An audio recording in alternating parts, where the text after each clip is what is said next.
Dear Patriots, before the news starts, please subscribe to our patriotic channel by clicking the subscribe button. Give us a thumbs up to this video. Don't forget to leave your opinion below in the comments section. Share the news on Facebook and Twitter so you friends see it. Thank you. New York Times writer just said Trump supporters are terrorized toadies. A liberal New York Times writer named Roger Cohen spent his Christmas Day coming up with one of the most ridiculous anti-Trump screeds to have ever even appeared in that notoriously anti-Trump newspaper. Cohen called the White House of President Donald Trump Turkmenistan-on-the-Potomac and then claimed that Trump's backers are terrorized toadies. Wrote Roger, "If this is America, with a cabinet of terrorized toadies genuflecting to the great leader, a vice president offering a compliment every 12 seconds to Mussolini's understudy, and a White House that believes in alternative facts, then it is time to keep your head when all about you are losing theirs." Cohen then got mad at Republicans for liking a Republican president, as if Republicans are not allowed to admire others in their own party. He wrote, "If this is America, less than a year into the Trump presidency, yes, if this is still America, where Representative Diane Black, Republican of Tennessee, thanks the great leader for allowing us to have you as our president, and Senator Orrin Hatch, Republican of Utah, says Trump's will be the greatest presidency maybe ever." He then tried to use George Orwell to accuse Trump of being a Nazi, saying, "If this is America, where the great leader wants you to believe that 2 + 2 = 5, and would usher you down his rabbit hole, and struggles to find in himself unequivocal condemnation of neo-Nazis." Roger, who is not originally from the United States, concluded by insulting America under Trump as just a squalid, oversized, greedy place past the zenith of its greatness.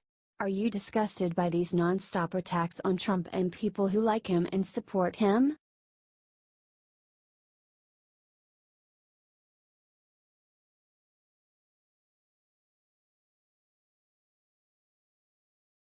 Reno Bill Kristol is spreading a brand new lie about Trump without anything to back it up. One of the worst developments in the political establishment's prolonged effort to discredit outsider President Donald Trump is the fact that establishment Republicans have been perhaps even nastier toward Trump than Democrats. In yet another example of how Republicans in name only have been smearing Trump, so-called conservative Bill Kristol, who is editor-at-large at the Weekly Standard, recently baselessly asserted that the president is working to shut down special counsel Robert Mueller's investigation. This is despite the fact that Trump has stated very clearly several times that he has no intention of doing so. Said Kristol to host Andrea Mitchell during a recent appearance on MSNBC's Andrea Mitchell Reports, "The president hates the investigation. He fears it, and he wants to shut it down or curb it as much as he can." Kristol of course cited no evidence for why this is true. He went on, "It may be that he intends to fire Mueller. Trump is trying systematically to discredit the FBI, and he's doing so by attacking individuals, by attacking the whole organization, by saying the whole thing is a witch hunt. I think he fears it and wants to end it as much as he can." Kristol also took the opportunity to knock Republicans who actually support our Republican president. Claimed Bill absurdly, "They're being used by the president. They're playing into the president's hands. They're being allies to the president in something that I think will do a lot of damage to the country. I think the president knows he has something to worry about and is doing his best to fight back." Do you think Kristol deserves to get kicked out of the Republican Party?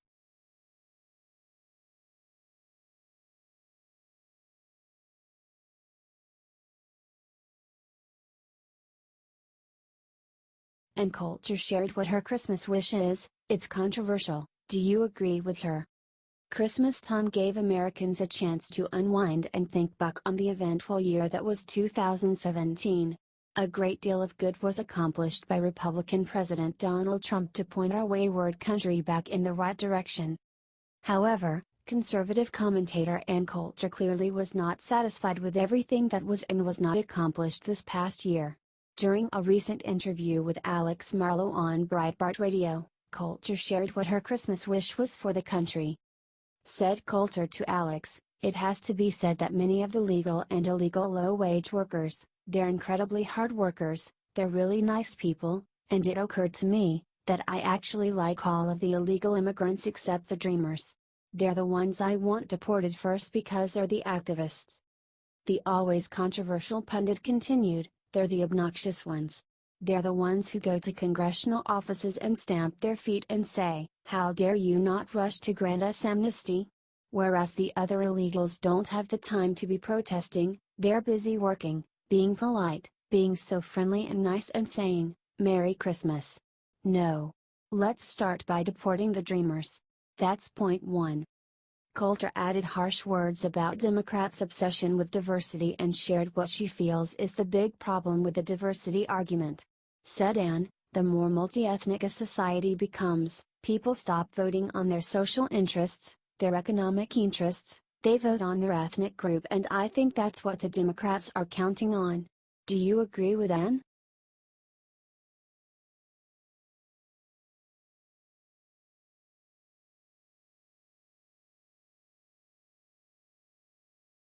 Breaking: huge star just cancelled Israel concert to send Trump a message, "Will you boycott her?" It is frankly pathetic that liberal entertainers actually think that they can influence global policy just by acting like divas. However, this crowd recently sprung into action in the wake of President Donald Trump announcing that America recognizes that Jerusalem is Israel's capital and pledging to move our embassy in Israel there. Many left-wing actors and singers have spoken out against the move, the most recent being 21-year-old pop singer Lorde, who is not even an American. The New Zealand native best known for the hit single Lorde apparently caved to pressure from an anti-Israel group called Boycott, Divestment, and Sanctions, BDS, and decided to cancel her upcoming concert in Tel Aviv, Israel.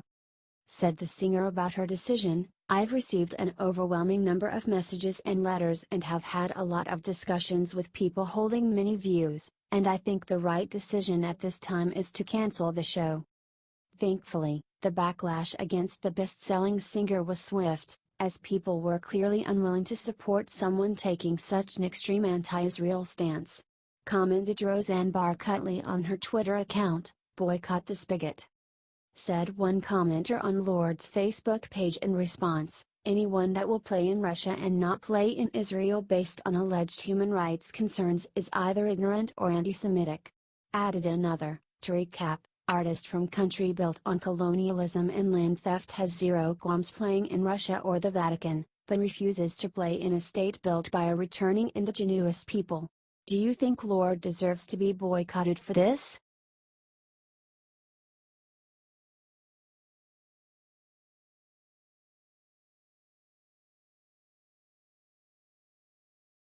Breaking: the worst Democrat in Congress got caught calling her staffers stupid motherfuckers. If one thing is certain in the current tumultuous state of American politics, it is that there are no shortage of Democrats who would warrant being called the worst Democrat in Congress. Congresswomen Maxine Waters and Nancy Pelosi, of course, come to mind.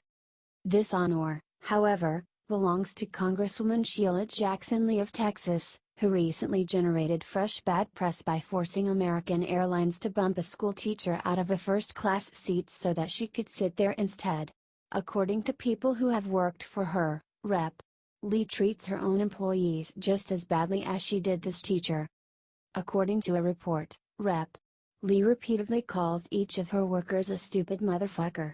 These are apparently not isolated incidents. An ex-staffer said that this happened all the time. One more former worker recalled when her parents paid a visit to the nation's capital.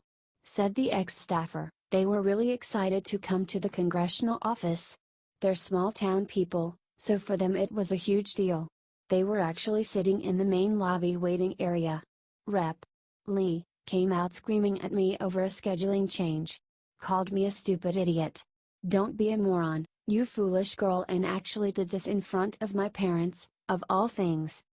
Another former employee talked about how she called Rep. Lee to ask for a meeting to learn how she could best serve her. Sheila apparently replied, before hanging up, "What? What did you say to me? Who are you, the congresswoman? You haven't been elected. You don't set up meetings with me. I tell you. You know what?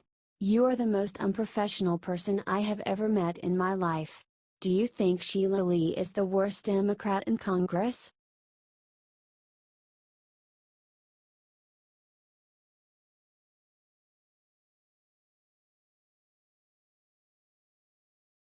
Government arts agency gave $50,000 to Lib who says Christians have shockingly irrational beliefs. Back in the 1990s, then Speaker of the House Newt Gingrich brought to light the fact that American taxpayers, through the National Endowment for the Arts, were paying for unhinged artists to create works of art like Piss Christ, a photograph in which a crucifix was submerged in the artist's own urine. Thankfully, some oversight has been brought on these government agencies, although that appeared to have gone lax during the 8 years that Democrat Barack Obama was in office.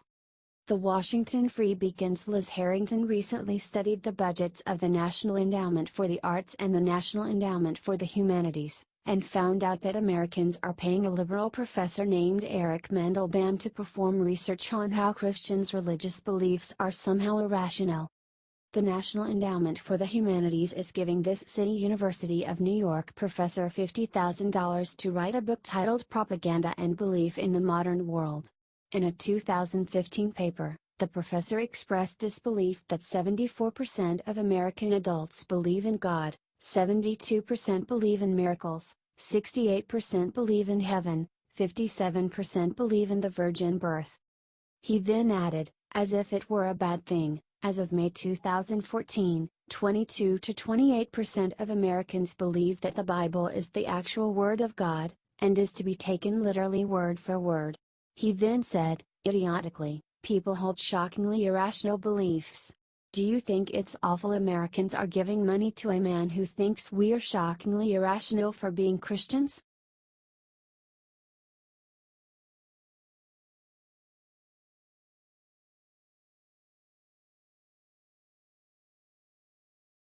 NBC's Chuck Todd just made a brutal prediction about Nancy Pelosi. Do you think he's right? One thing that Republicans and Democrats can both agree on is that outsider President Donald Trump has succeeded during his first year in office at shaking things up in Washington, D.C. Right now, the same congressional leadership is in place in both parties as was at the beginning of Trump's presidency. However, political pundit Chuck Todd of NBC's Meet the Press predicted that there will be a major overhaul by 2019. Specifically, Todd claimed on his show that both House Speaker Paul Ryan and Senate Majority Leader Mitch McConnell will still be in leadership positions by 2019. He also said that elderly House Minority Leader Nancy Pelosi will finally be stripped of her leadership role by that year, as well. Pelosi has served in leadership roles consistently since Bill Clinton's presidency. Todd predicted that only Senate Minority Leader Chuck Schumer will still be in a leadership position. Commented Todd, McConnell and Ryan can spike the football. Reactions were mixed to Todd's predictions. Stated one internet commenter in agreement, first off, Pelosi is starting to talk with herself at the podium, and McConnell's goiter is starting to absorb him into itself, kind of like the Blob. In fact, I expect McConnell's face to be completely absorbed by MLK Day. Another hit back at liberal Todd, however, and wrote, sure whatever you say Todd. There is no road to 270 or the stocks markets will tank if Trump is elected. Their track record for predicting the future speaks for itself. Do you think Chuck's prediction is right, or is he off base?